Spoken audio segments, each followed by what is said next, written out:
the outlet was made to screw a bulb into. And then they also had those little deals that had the threads of like a bulb, but it had a place to plug in two contacts on a 110. How old were you? And I stuck my finger in that damn thing when I was a little kid. And I was surprised. I didn't really know what happened. So I stuck it in there again. No. Then I knew. I was probably about 8 years old.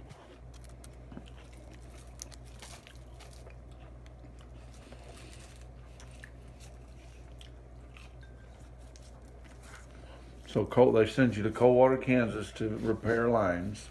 No, I rewired. They put in a new cable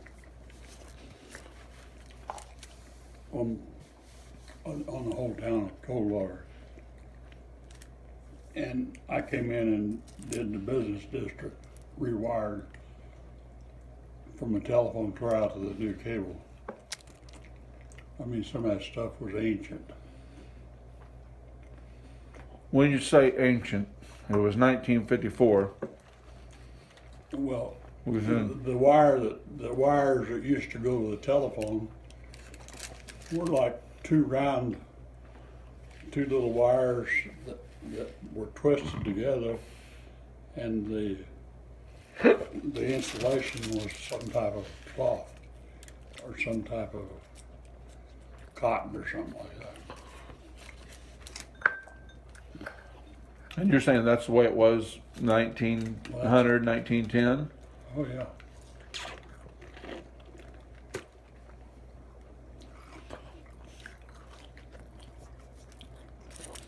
They used a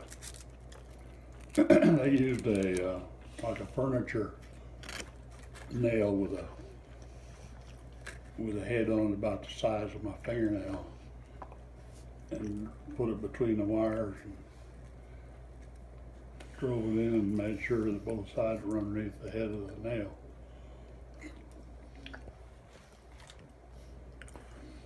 Working for the phone company, did they ever give you a history of it? Because, I mean, so 1876, you know, that's when Bell invented it. And then I guess, you know, when it started coming everybody's house, was that the 10s, Well, the 30s? Have you seen that picture of Pratt where there are poles right down on Main and 3rd Street by both the banks? These poles had like 6 or 8 cross arms on them and 10 wires on each cross arm. In other words, the telephone company their equipment used to be, in the beginning, on the 2nd floor of the People's Bank building, clear back at the back. And so every 2 wires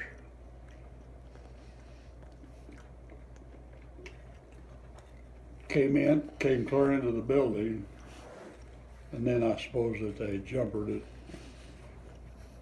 But that's when everybody had 8 party line or 4 party line.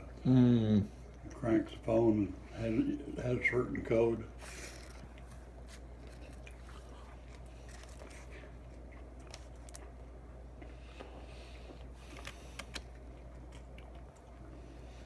Have you ever seen that picture?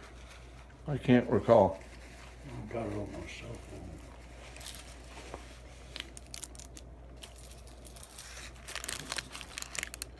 And so your rewire of Coldwater, you think that was the second time it had been wired? Yeah. I mean, you were replacing...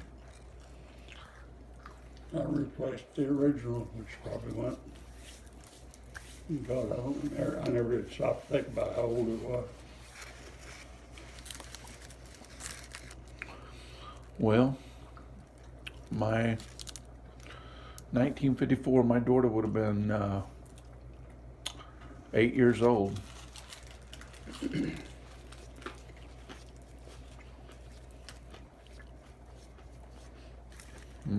My first year in Pratt,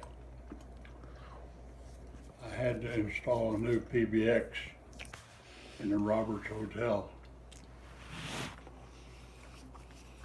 A new switchboard, cords. And when we moved out the old one, there's probably $20 worth of coins that had been swept underneath that thing.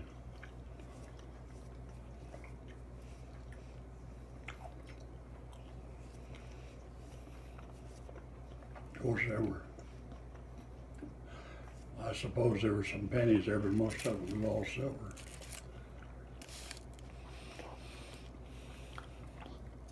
Old. When did you get out of the military? 50. In 50. And when did you start with the phone company? 50. Out, right into the phone company. Rockport, Missouri. Oh, Rockport. For a year. Then I came to Pratt for Southwest Telephone. And Bell took over in January 1st, 1953. And I had to get my first birth certificate.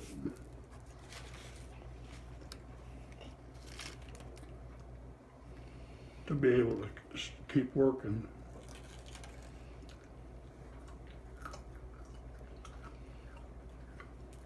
And swear that I wasn't a communist.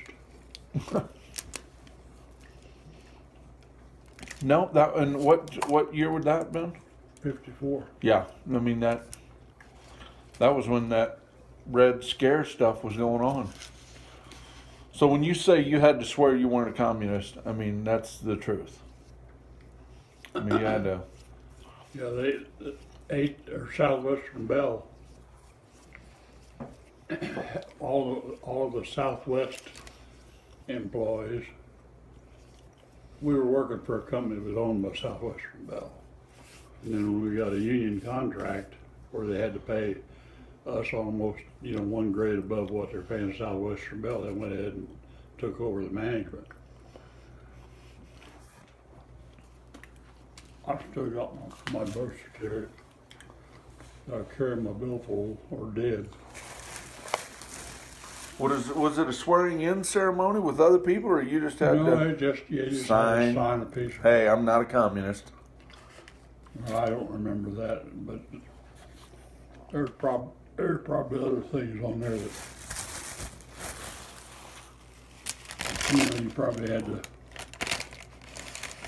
tell them that you wouldn't steal, or you had no criminal history or something like that. Right.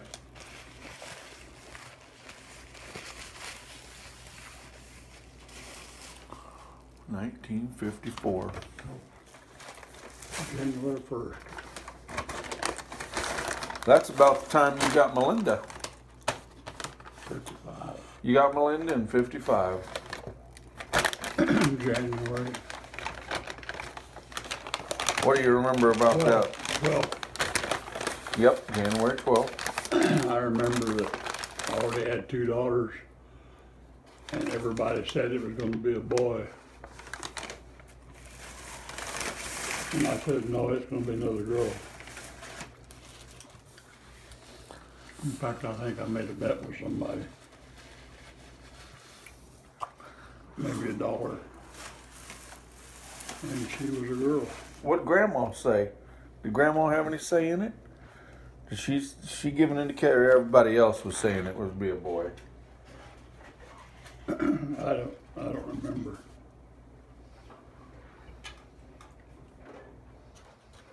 But we didn't quit. We tried it one more time, and lo and behold, we got a boy.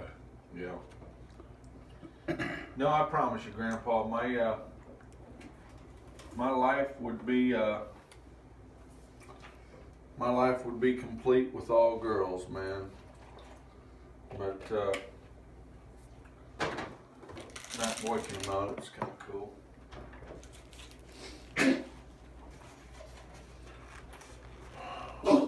What are you? Are you gonna make it, Carter? Bless you. Did you give him some meat or something? Oh, I mean, I had a little speck like this that I gave him, but I didn't even give him a chunk. I just gave him, there was a little peel off of there. What do you remember about Melinda growing up? So I can tell you how much she was like her mom. Well, she wasn't. She was blonde. Long blonde curly hair. That's right, she did have curls. I've got a picture of her that when I bought a 35 millimeter Argus C3, I was trying to take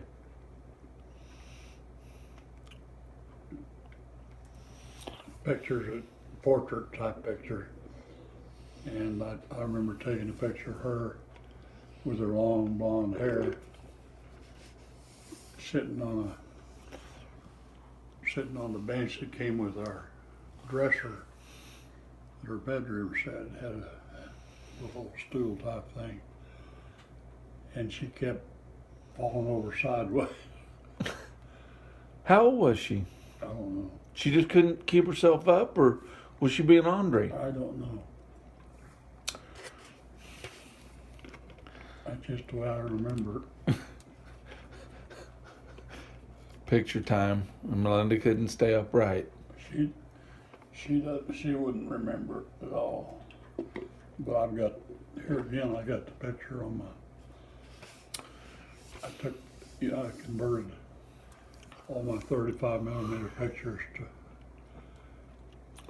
to the computer to where I have them all on there. Yeah. Yeah, of course she doesn't remember, but she now she's familiar with the picture.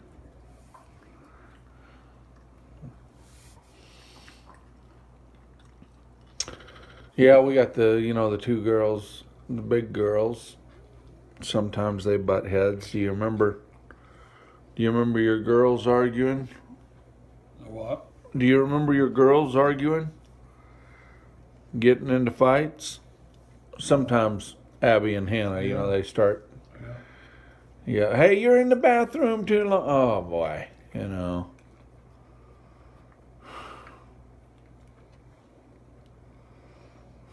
Well, we rented a house